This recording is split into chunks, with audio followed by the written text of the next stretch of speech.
सबसे पहले एमसीक्यूज में लिखा हुआ है at what temperature will the resistance of copper wire becomes 3 time of its value at 0 degree Celsius. Temperature coefficient of resistance of copper is 4 × 10⁻³ पर degree centigrade. तो इसका करेक्ट आंसर है 500 डिग्री सेल्सियस. ये 2020 paper में आया हुआ है. और इसका फार्मूला हम लगाएंगे कि जो रेजिस्टेंस होती है वो टेम्परेचर डिपेंडेंट होती है, यानी कि टेम्परेचर बढ़ाने से रेजिस्टेंस में फ़र्क आता है, या तो इंक्रीज़ होती है, मोस्टली इंक्रीज़ होती है. सिर्फ सेमीकंडक्टर्स में डिक्रीज़ होती है, ये उसमें नेगेटिव कोफिशिएंट होता है. अच्छा, तो अभी हम बात करें जी टेम्परेचर कोफिशिएंट ऑफ रेजिस्टेंस, जिसको हम अल्फ़ा से डिनोट करते हैं, that is equals to RT, यानी कि resistance at temperature T minus resistance at temperature 0, या ओरिजिनल टेम्परेचर भी इसको कह सकते हैं, डिवाइडेड बाय R0 × T. तो हमने क्या निकालना है, हमने इसमें से निकालना है टेम्परेचर, वो टेम्परेचर निकालना है कि जिस पे RT जो है वो उसके ओरिजिनल टेम्परेचर से 3 टाइम्स हो जाएगा. तो यहाँ लिखा भी हुआ है कि RT is equals two into 3R0, यानी कि वो टेम्परेचर निकालना है जहाँ पर RT उसके ओरिजिनल टेम्परेचर से 3 गुना ज़्यादा हो जाए. तो हम क्या करेंगे, इस फॉर्मूले पहले इसको रिप्लेस कर देंगे. यहाँ से हमारे पास ये एक्सप्रेशन आ जाएगा. इस एक्सप्रेशन में हमने जहाँ पर RT वहाँ पर 3R0 पुट करेंगे, इसको 2R0 कर देंगे. ये सिंप्लीफाई होकर हमारे पास ये रिलेशन दे देगा T is equals to 2/α. Alpha की वैल्यू गिवन है, आपने वो वैल्यू पुट कर देनी है. इसको मज़ीद सिंप्लीफाई करें तो आपके पास ये आंसर आ जाएगा. ये सिंपल है, इसमें कैलकुलेटर के बगैर भी आप कर सकते हैं. 1/2 है तो 2/4 है, इसको 1/2 कर दें. 1/2 जो है वो 0.5 होता है, उसमें 2 0 आप लगा लें और इसको मल्टीप्लाई करेंगे तो हमारे पास आ जाएगा इसका answer 500 degree Celsius. Second MCQs भी रेजिस्टेंस और उसके जो है वो मटेरियल के या वायर के रेजिस्टेंस के ऊपर बेस्ड है, और ये भी उसी चैप्टर में से है. Uniform wire of length L, अगर एक यूनिफॉर्म वायर है जिसका लेंथ L है और डायमीटर D है, जिसकी रेजिस्टेंस R है, तो एक दूसरी वायर लें जो कि सेम मटेरियल के. अब आप याद रहें कि जो रेजिस्टेंस है वो मटेरियल के ऊपर, ज्योमेट्री के ऊपर और टेम्परेचर के ऊपर डिपेंड करता है. अगर मटेरियल सेम है तो फिर तो रेजिस्टेंस पे फ़र्क नहीं पड़ना चाहिए, लेकिन रेजिस्टेंस जो ज्योमेट्री पे भी अफेक्ट करती है, ज्योमेट्री के चेंज होने से भी रेजिस्टेंस पे फ़र्क पड़ता है.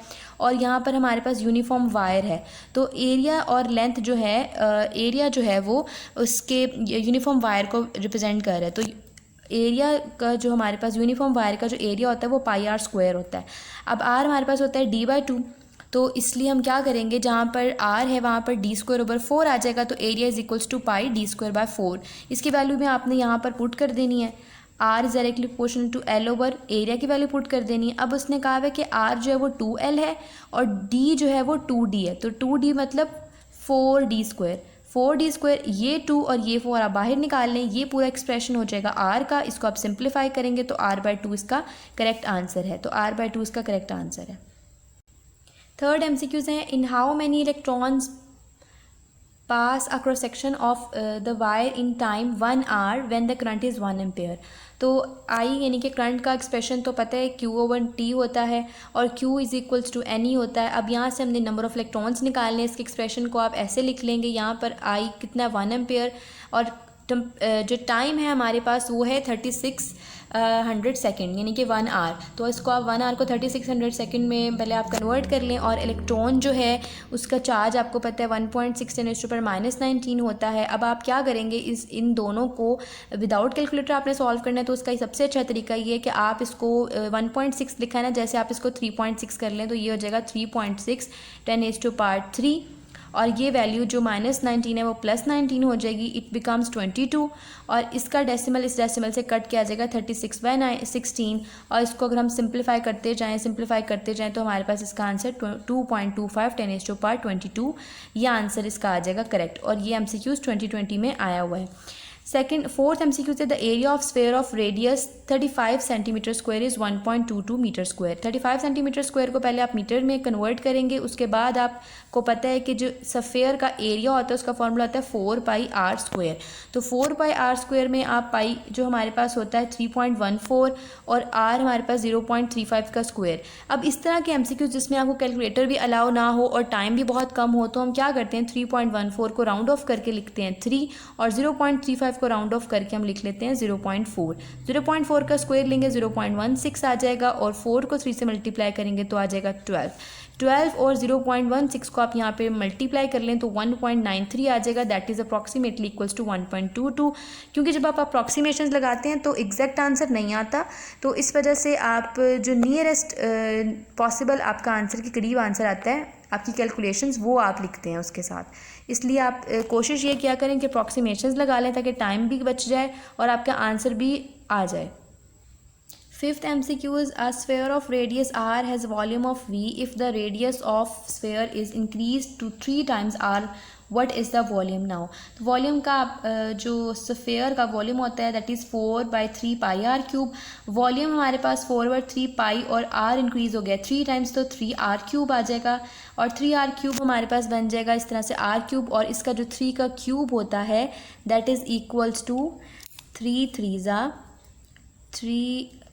3 ज़ा 9, 9 3 ज़ा 27 है इसका करेक्ट आंसर 27। और यहाँ पर भी हमारे पास आएगा ये जो एक्सप्रेशन है ये आ जाएगा 27v। अब इसको आप v0 से रिप्रेजेंट कर लें, उससे कर लें कोई फ़र्क नहीं पड़ता। 3 का क्यूब है तो 3 3 ज़ा 9, 9 3 ज़ा 27, तो 27, और ये जो पूरा एक्सप्रेशन है ये और वॉल्यूम का है तो यहाँ पर आ जाएगा 27v। तो ये भी 2020 के पेपर में आया हुआ है। वैसे ये इस तरह के MCQs जो स्फेयर और एरिया से रिलेटेड होते हैं इनके फार्मूला फिंगर टिप्स पे होने चाहिए, क्योंकि इससे रिलेटेड कोई भी MCQs आ सकता है। ओके जी, 6th MCQ है the temperature coefficient of resistance of semiconductor is negative. Temperature coefficient of resistance of semiconductor negative इसलिए होता है क्योंकि हमारे पास जो सेमीकंडक्टर जो होते हैं जर्मीनियम और सिलिकॉन, इनकी रेजिस्टेंस डिक्रीज़ होती है अगर टेम्परेचर को बढ़ाया जाए। इस वजह से इन सेमीकंडक्टर्स की जो कोफिशिएंट ऑफ रेजिस्टेंस होता है वो नेगेटिव होता है।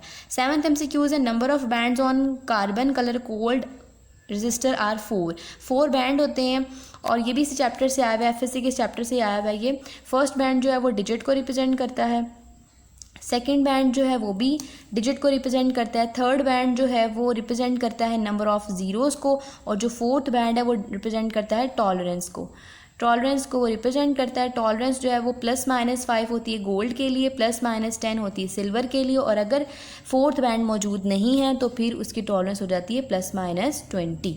तो ये MCQs